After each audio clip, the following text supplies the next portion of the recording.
Bismillahirrahmanirrahim. Assalamualaikum warahmatullahi wabarakatuh.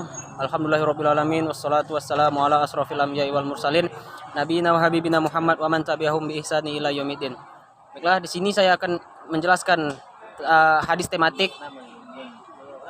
Sebelumnya saya perkenalkan diri, saya Abi Japran Khairi Panjaitan dengan NIM 0104 202114. Di sini saya akan menjelaskan hadis tematik membahas tentang iman. Yang pertama itu membantu sesama muslim. Yang kedua, rambu-rambu Allah Subhanahu wa taala, hadis tentang POC dan uraiannya. Yang keempat, antara kebajikan dan dosa. Yang kelima, luasnya keampunan Allah Subhanahu wa taala. Baiklah, yang pertama membantu sesama muslim. Dari Abu Hurairah radhiyallahu anhu, dari Nabi Shallallahu alaihi wasallam bersabda, barang siapa yang menghilangkan kesusahan dan dari kesusahan-kesusahannya dunia orang mukmin, maka Allah akan menghilangkan kesusahan dari kesusahan-kesusahan hari kiamat.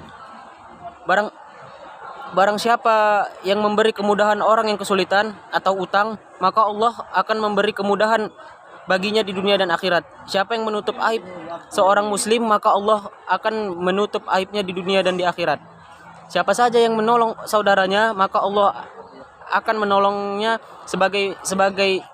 sebagaimana ia menolong saudaranya. Barang siapa yang menempuh perjalanan dalam rangka menuntut ilmu, maka Allah akan mudahkan baginya jalan menuju surga.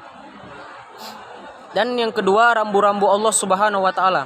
Dari Abu Sah Laba Al-Qusyani, Jusrum bin Nashir radhiyallahu anhu, dari Rasulullah sallallahu alaihi wasallam. Beliau telah bersabda, sesungguhnya Allah taala telah menetapkan beberapa batas, maka janganlah kamu melampauinya, dan telah mengharamkan beberapa perkara, maka janganlah kamu melanggarnya, dan dia telah mendiamkan beberapa perkara sebagai rahmat bagimu, bukan karena lupa, maka janganlah kamu membicarakannya. Dan yang ketiga, hadis tentang POC, hadis tentang planning. Sesungguhnya Allah Subhanahu wa taala mewajibkan perbuatan yang dilakukan dengan baik dalam segala hal. Jika kamu membunuh binatang, maka lakukan dengan cara yang baik. Jika kamu mau menyembelih, maka sembelihlah dengan cara yang baik. Pertajamlah alat potongnya, kemudian istirahatkanlah binatangnya.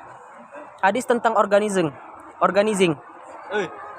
Seorang tidak diutus sebagai khalifah kecuali memiliki dua niat, yaitu memerintahkan dan mendorong kepada kebaikan, dan memerintahkan dan mendorong kepada kejelekan. Orang yang menjaga kejelekan adalah yang dijaga oleh Allah Subhanahu wa taala. Hadis riwayat Bukhari. Selanjutnya, hadis tentang equating.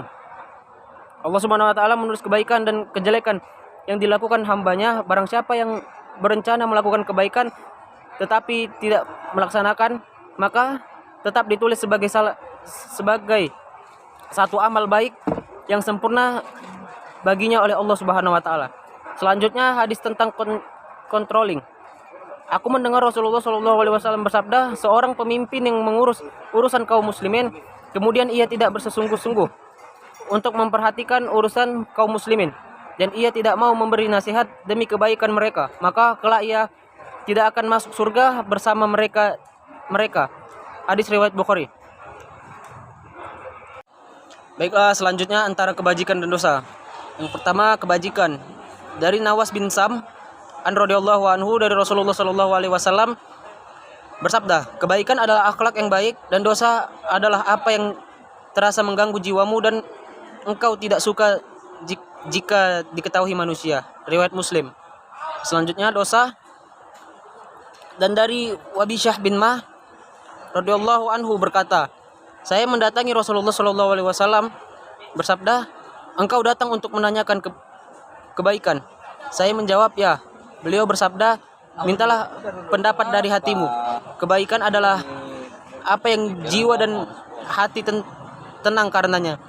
Dan dosa adalah apa yang terasa mengganggu jiwa dan menimbulkan keraguan-keraguan dalam dada. Meskipun orang-orang memberi fatwa kepadamu dan mereka membenarkannya. Hadis hasan, kami riwayatkan dari dua musnad Imam Ahmad bin Hambal. Dan selanjutnya, luasnya ampunan Allah Subhanahu wa taala. Dari Anas bin Malik radhiyallahu anhu, dia berkata, aku mendengar Rasulullah sallallahu alaihi wasallam bersabda, Allah berfirman, "Wahai Bani Adam, sesungguhnya jika engkau senantiasa berdoa dan berharap kepadaku, niscaya aku akan mengampuni semua dosa yang ada padamu dan aku tidak peduli. Wahai anak Adam, kalau seandainya dosamu setinggi langit, kemudian engkau memohon ampun kepadaku, niscaya aku akan memberimu ampunan." Baiklah, segitu saja yang bisa saya sampaikan. Saya akhiri. Wassalamualaikum warahmatullahi wabarakatuh.